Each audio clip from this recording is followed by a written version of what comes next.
don't know me, I'm Patrick Moore. I'm our AFDA president for the Arizona Fire District Association. I want to thank Ted and Mohave Valley for hosting us. This is about community outreach group number 10 or 11 probably for us. And we're here tonight hopefully to talk about Prop 310. So as we go through it, it's a little bit of an informal. I have a presentation. If you guys have at any point have questions, feel free to ask. If you're not clear on what it is or what the benefits are or how we've come to it, I'll give a little bit of the history for me as well as the prop, because they're a little bit connected.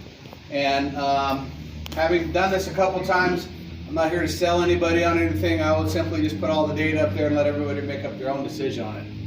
So what exactly is Prop 310? I think most of us have an idea. It's a statewide sales tax. So when we say statewide, that means if you're in Phoenix, Tucson, or any other municipality, you'll be paying into a fund, and that money will go to the rural fire districts within the state of Arizona. It's a 1/10 of 1 cent sales tax.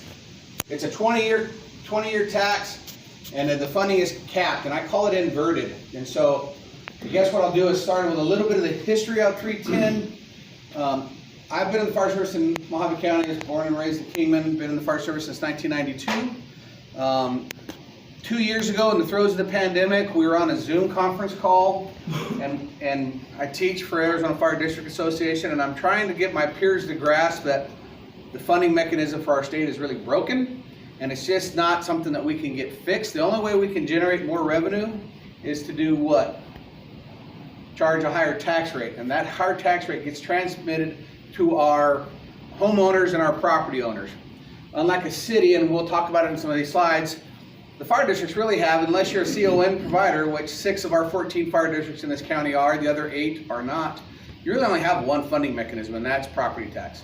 If you think about it like a leg of a table or a leg of your chair, if you're sitting on one leg and you break that leg, what happens? You're no longer sitting in an upright position, right, Cardinal? You'd be flopped on the floor. If you're a city and you have state shared revenue, and there's 4 legs to that, you have a local sales tax, you have a local property tax, you could be doing a number of impact fees, a number of different things. So if you're a city and you break a leg, you don't necessarily fall on the floor. The other analogy I use is if you're riding a bike. We ride a one-wheeled bike, and when our one wheel gets a flat tire, it's very difficult for us to move down the road. So it's a 20-year sales tax. It'll be capped, so the biggest districts don't get the biggest share. We'll have fire as one of the 10 biggest districts in the state. I call it an inverted cone. We did that on purpose so that the smaller districts get a bigger prorated portion. It's not based on your budget, it's going to be based on the assessed valuation, but the prorated portion is inverted. And if you look at it real simple, Bullhead Fire's estimate is going to be about $4 to $4.5 million. And for the sake of argument, we have a $15 million budget. These other districts are going to get a bigger portion of the pie than what we're going to get, and we're going to be capped. And so the other districts will continue to move up, and we won't. And that's by design. That way we get the littler districts more money, right? And converse to that means we generally will probably get their support for it. I picked these districts up here. There's 16 fire departments in Mohave County, 14 of us are fire districts. I put these 4 or 5 up here. You'll see them again in the slide. They're very similar in nature when I start showing you guys the slides with assessed valuation and with call volume. So, as I said, about 2 years ago, we started on this path just to do this. And really, my canned political speech, and a lot of these guys, Chief Neil, Chief Warren, have heard it, is that in 2008, the Bullhead City Fire District was worth over $500 million in assessed valuation. In 2010, we were worth $380. 2022, are we worth more or less? Most people will tell me what? More. But the truth is, we're worth less, right? So you take from 2010 to 2022, you take away less money and ask us to do more, and there's not a lot of people that would be willing to do that, right? So that's the problem we run into on the singular leg. I said there's 16 fire departments in Mohave County, 14 of us are fire district. There's 144 fire districts in our state. If you're traveling anywhere in Mohave County other than Lake Havasu City or the city of Kingman, and you need a fire department, chances are that fire department is going to be one of the 14 fire districts. As you see, this year we've had the highest level of tourism as well as the highest level of fatalities on our roadways. So, and my analogy is really simple. It can be done here. Can be done just about anywhere. If you're driving to Las Vegas from Kingman and you're in the Dolan Springs turnoff and you blow a tire and roll over in the median, there's 1 2-person ambulance to pick you up from the dam all the way to Kingman. So the reality is if they need more ambulances, they call AMR, and those ambulances are coming from Kingman or from Lake Havasu City. So you can see it's a pretty lengthy delay. The state 911 office, and Donnie was on the phone call with us, wanted us, Bullhead Fire, to be second due to the Willow Beach area. Anybody know where Willow Beach area is? On the way to Vegas, like 60 road miles from here. There's no way Bullhead Fire is going to be second due. Why are they asking us to be second due? Because the people that were second due have said what? We don't have the staffing to go out there anymore. Why is it needed? We talked about our assessed valuation. I tabulate all the assessed valuation in the county. It's at 82% of what it was in 2010. And that's because of the legislative props that changed for us and have capped our assessed valuation. And we were capped at the very bottom of the recession, of the 2010 recession. Prop 117 capped us to 5% growth. It's very challenging for us to get to the 5% growth. I'll pick on these 4 in this row here because I know these 2. But if they're worth 5% and they're worth 5% and she's worth 20%, how much of her do we get for 5%?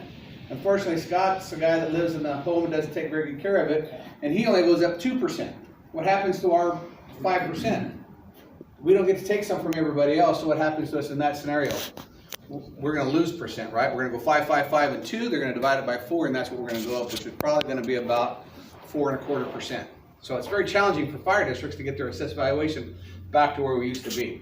It doesn't reset upon value of the home selling. So if Scott's home in 2010 was worth $500,000 and today it's worth 1.1, he's being taxed a 5% growth of $500,000 every year, even though it's up over $1 million, because it doesn't reset when he sells it. As I said, district revenues for us, one singular tax. We get some FDAT as well, but it's very limited potential to generate additional revenue without raising our tax rate, right? If a fire chief in this room needs more money, what's the only way we have to do it? Try to raise the tax revenue, and we hate to do that, okay? If a tax shift continues or values go down, the only option is to raise the rate. So both of these are very viable, in my opinion, in the coming years for us. The tax shift we've seen is from a commercial valuation that used to be worth 25%, is now worth 18%. Next year it'll be worth 17% through legislative impacts. For the Bullhead City Fire District, that's about a 4.5 cent difference every time we go down 1%. I would have to raise our tax levy rate 4.5 cents to make sure we collect the same amount of money. Okay, that tax shift will continue, in my opinion, until we get it down to what residential is at 10%. And more importantly, we're starting to see home values starting to plateau, and so if they plateau for a couple of years, even if we have flat years, our hard costs will continue to go up, and that means that there'll be more cuts that'll have to be made. The only way we can offset those is to raise the rate.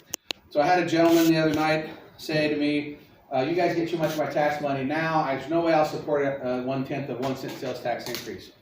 And the conversation went something like, sir, do you want me to raise your home tax rate? Not at all. Okay, if you truly believe that, he should be the biggest champion for the sales tax, because without the sales tax, the only way we have to generate more additional revenue is to do what? Is to raise his taxes, right? The goal behind this, when we started it 2 years ago, was to hire additional firefighters and to bring the tax rate down. And there's a strategy to bring that tax rate down, because if you truly believe it's a 20-year tax, you don't want to be at the max, right? And then lose that funding, because if you lose that funding, it will certainly impact you. Fire districts do not receive any of the following. We don't get any state shared revenue. There's 4 legs to that, so everybody in this room, you pay state income tax. Cities and towns get that funding, we don't, right? Highway user fees, sales tax, state income tax. So if you pay for fuel, you buy tires, you do a bunch of other things, you get that. On the average, cities and towns in our state receive $12 million to start the year off through the state shared revenue, okay? They also get impact fees, local sales tax, property tax, and the last one on there is ARPA or COVID funding. There's not a fire district in this county or in our state that hasn't been involved in COVID or ARPA and has not received a direct reimbursement yet, right? We've received some indirect reimbursements through our county board of supervisors, through some grant stuff, but we've not been paid like the cities, the state, and or the county folks have. So you put all this together and it makes it challenging for fire districts versus municipal fire departments. Here's commonly used terms, in case anybody's, I don't think there is, was wanting to know how we come up, the assessed valuation, the tax rate, and that gives us our levy. So in case anybody's not sure of the terms we're using. Here's some of that tax shift that I was referring to earlier. Pre-commercial properties, pre-2005, we got 25% for them, and today we get 17, and next year we're going to get 16. So they've marched that down each time. The centrally assessed is pipelines, railroads, telephone poles. We used to get 50% of their value in a tax. Now we don't. So that's part of that tax shift. The lawmakers tell us that by raising our rate, that they've offset the tax shift that's going on. So for this fiscal year, we've gone from 325 that we can charge as the highest cap to 337, and next year it'll be 350, and the year after that it'll be 375. Anybody in this room want to see everybody charge 375? Anybody in this room believe our local elected officials are going to let us go to 375? We had to really struggle this year to get a 1.64% rate increase for us, which equated to 5 cents at the 320 mark. We're at 320 now. Even if my fire board said, Chief, we'll let you generate the money you can generate through the sales tax, through your rate, it would take $4.45. And we just showed you the cap's 337, so obviously it's not a realistic expectation. The next thing I hear, and probably Chief Helm and Chief Martin do too, is, well, you just got to live within your means like we do, right? And I totally understand that part. We're just trying to get back to our means back to what we had in 2010, right? Part of what we've done is we've increased our wildland program, we've increased our EMS rate, we've done certificate of participations to reduce our pension liability. We participated in a JPA study, try to see if that would save us some money, and we've done IGA with other agencies for dispatching, fueling, workers' comp, and some other things to try to drive those prices down. Okay, so in my opinion, we've done everything under the sun to try to drive the price down. Now we're at the point where we can no longer do more with less. At this point, we're going to start doing what? Less with less, and that's why we're ringing the bell and trying to make the community understand that part. This is the second part of the assessment process. Just tells you what the centrally assessed property was, utilities, pipeline, railroads, locally assessed, and then the rates again over there. This is an important slide. This is Bullhead City Fire Districts, but it's the same for Golden Valley, Fort Mohave, Mohave Valley. This is the 2010.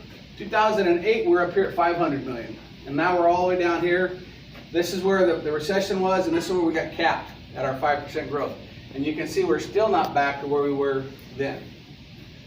So again, I would say, who in here, if I came to you and said, I'm going to pay you the same rate that I paid you in 2010 in 2022, who in here is willing to work for the same value that we had then? Nobody is, right? Now if I turn around and say, hey, I want you to do more for that same value, who's willing to do that? Absolutely nobody is. Here's the total personnel for the Bullhead City Fire District. 2010 we had 125. This year we have 93. So you've taken our staffing levels way down, right? Why is the staffing levels gone way down? What's happened to our funding level? It's gone way down. So we've had to make cuts. This next slide tells even a bigger story. This is our call volume. And you can see how it spiked. Now here, what this decrease is we got out of doing non-emergency interfacility transports, and that's what created this reduction, right? Is the need for us to do interfacility transports still there? Yeah, so when we go back into doing interfacility transports, what's going to happen to our call volume then? This year we're on pace to do over 12,000 calls. That's 40 a day out of the 5 fire stations we're running. And there's our tax rate. And you can see it's 325 is that top line. It's not shaded in there, but we're at 320 right now. And this is the cap. So that's the problem with where we're headed to. So that's why the Prop 310 group got together 2 years ago, the 7 of us, and we worked hard to try to come up with what we thought would be a solution that the entire state could use. Some of the benefits to that is that, and we'll talk about this, is the biggest benefit to the prop is that it impacts visitors and tourists alike. Because right now, when we get influx on the weekends, who's paying for the service that those visitors and those non-payers are receiving? We do, right? There's no impact for them. So this would be an impact for them. I put the same districts up here: Golden Valley, Mohave Valley, Fort Mohave, Northern Arizona Fire. You can see the Golden Valley's fire district is up 54% in their call volume, and their assessed valuation is exactly 50% of what it was in 2010. If I put the 2008 numbers up there, it's even worse, right? And that's the way across the entire county for us. So we got together, like I said, there were 7 of us, and we tried to figure out different ways we can do it. While we'll say, and I'll say, that the system isn't exactly fill every ticket that we have for Mohave County, it was designed to fill most of the ticket for Mohave County, as well as be applicable for the Phoenix, Tucson metropolitan areas, as well as all the rural areas. And we think we've done that. So now what's left is to have us go out and, like we're doing tonight, just have these forums and try to educate people. So when it comes time to vote, mail ballots went out today. So if you support the prop, we're going to ask you to go out and speak to your neighbors, your family, and your friends, and try to educate them on what the value is and why it's important for us. The reality is without some additional funding for us, fire districts, in my opinion, are going to start to become like law enforcement side. And how many of us have had that experience where we call the law enforcement side and they tell us what? As soon as we get somebody available, we'll do what? Send somebody. Okay?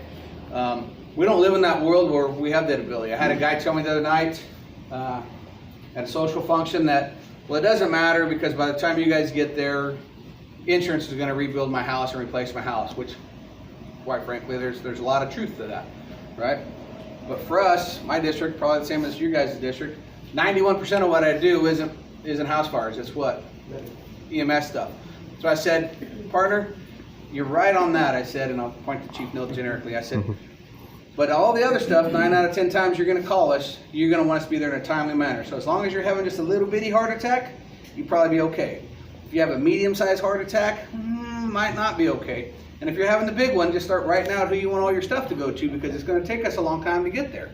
I said, so as long as you're okay with that process too, because when you get this one, what else are you going to get?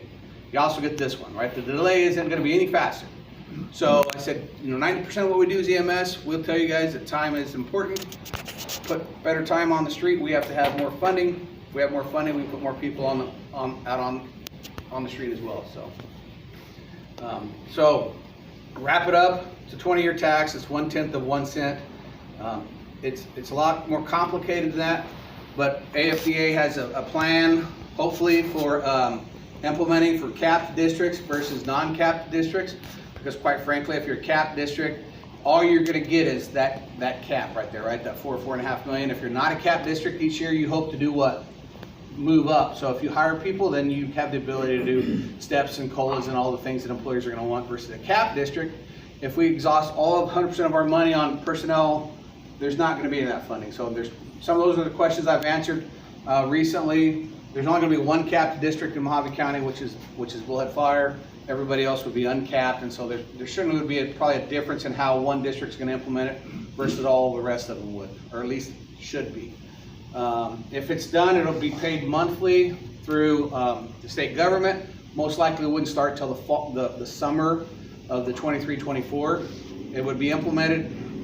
Typically it wouldn't become effective until probably January or February, but I can assure you that the state's not prepared to collect the money, start to allocate it. No different than what we did with our weed tax. So the other questions I've been asked is how does it poll? It was polling very well.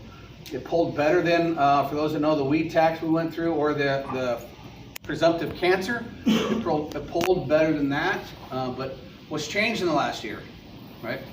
A significant amount of inflation, right? Stock market's down below 30,000. So we're a little bit concerned about that as well. Another question I was asked was who would be opposed to the tax. And there's only been one group that's come out that's opposed to the tax, and that was the Freedom America group. And then some of our higher ranking Republican officials have come out in opposition of the 310 sales tax as well. But ICMA, the Cities and County Managers Association, and most of all the other associations have all come out, and if they don't support it, they will remain neutral on it, which for us is a big win. And so we don't have a group of people that are adamantly opposed to it. I understand that it's a tax rate increase. There's no part of me that's not trying to spin it that way. But the reality is if we want to pay less on homeowners taxes, the only way we're ever going to get to pay less on our homeowners taxes is to have additional tax that we can supplement that with. The next question that gets asked to me is, well, who makes that decision? And it would be left up to the local elected officials, which are whom for all of us, our fire board members, right?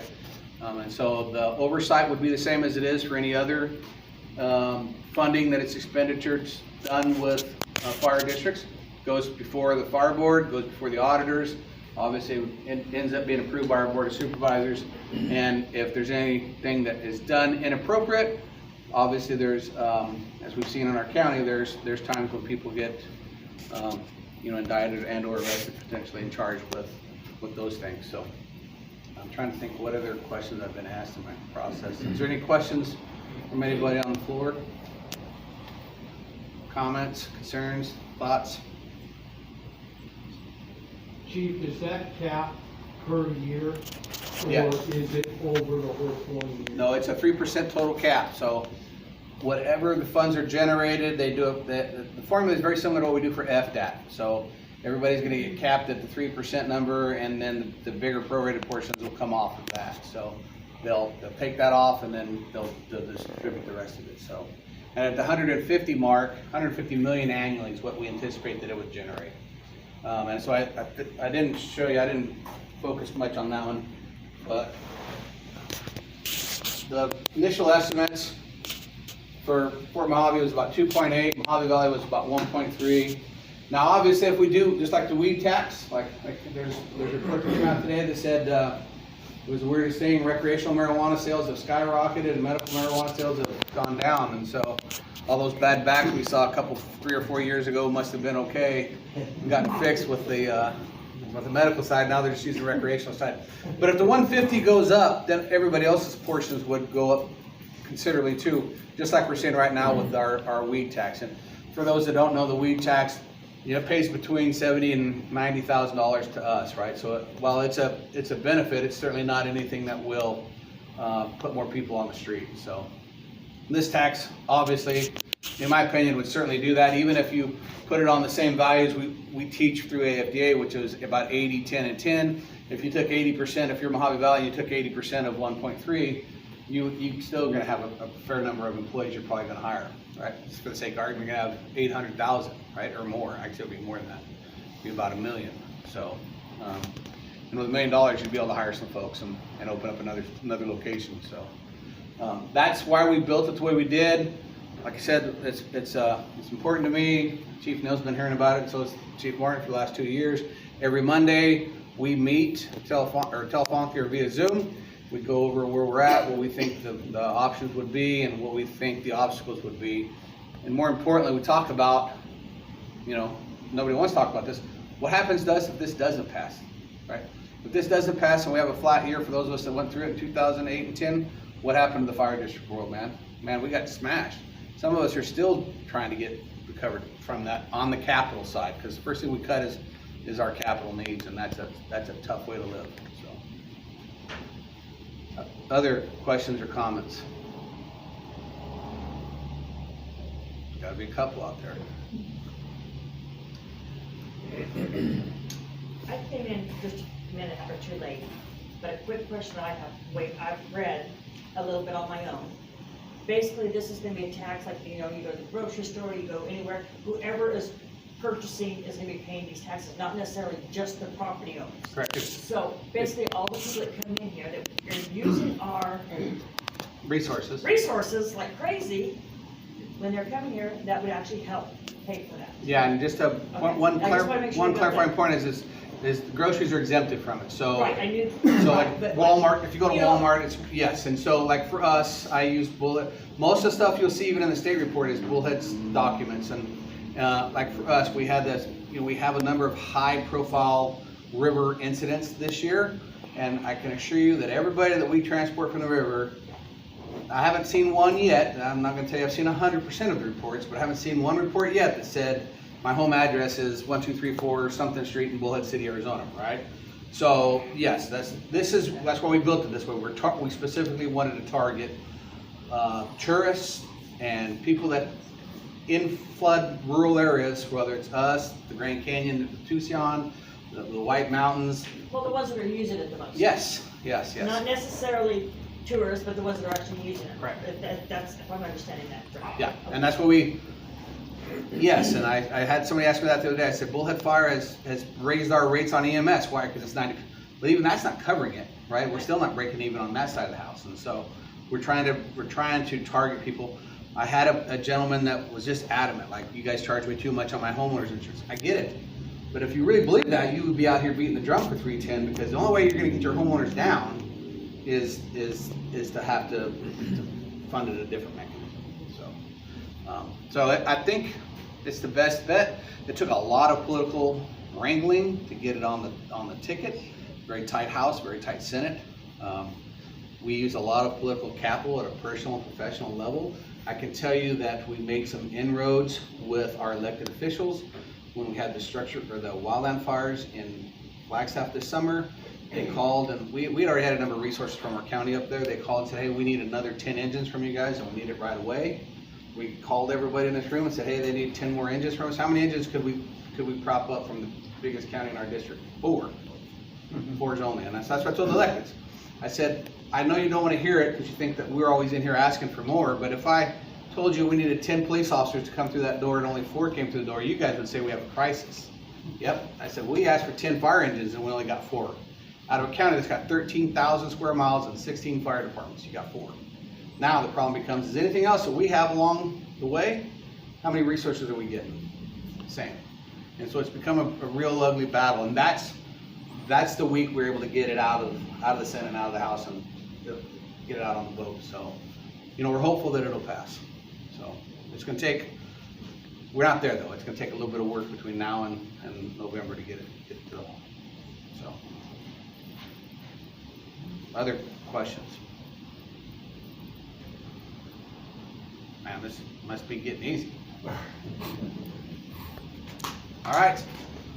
That's all we have. That's all I have. Unless I'll be happy to stick around and answer any questions if anybody else has any specifically. But in the interim, if you have questions, be free to reach out to Ted. He's our AFDA area representative for La Paz and Mohave County. You can call me direct if you want. You can also speak to any other chiefs in here. I think they're all support and sing the same verse. And so the next thing we'll ask is that people go out on Tuesday in November and support our Prop 310 by being at the polling places and telling folks that we really need them to support us on that process too. So I refer to it as getting our Uncle Bill elected into the fire district. I think most of us have had that experience where we have to go and try to get somebody voted in, and this won't be any different. So we'll need people to go out and hopefully carry the banner there. So without any other questions, we'll wrap it up with a question. Where can we get some signs and whatnot for our residents? Is there any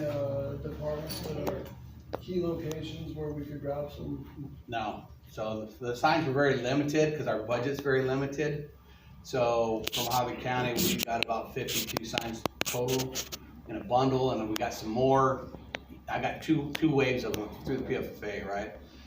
We spent about 400 and change right now on the entire campaign. We just dropped another 80, but that was targeted specifically for electronic billboards and things of that nature down in the metropolitan area, trying to swing some of those voters. And so very limited with what we got. Okay. So we were wanting more. We thought we'd get a lot more, but like anything else, we were shocked at the price we were paying for individual signs. $15. Mm-hmm. We used to be able to get them for about $3. So yeah, so those are that's where we're out doing this part now, Right. and then asking folks to go out on that Tuesday in November to do that part. So Gotcha. a number of us, Chief Moore and myself included, have rented billboards along the way to try to expedite it. So other questions, comments? I feel like I'm an auctioneer up here. All right. Thank you guys. I appreciate everyone coming.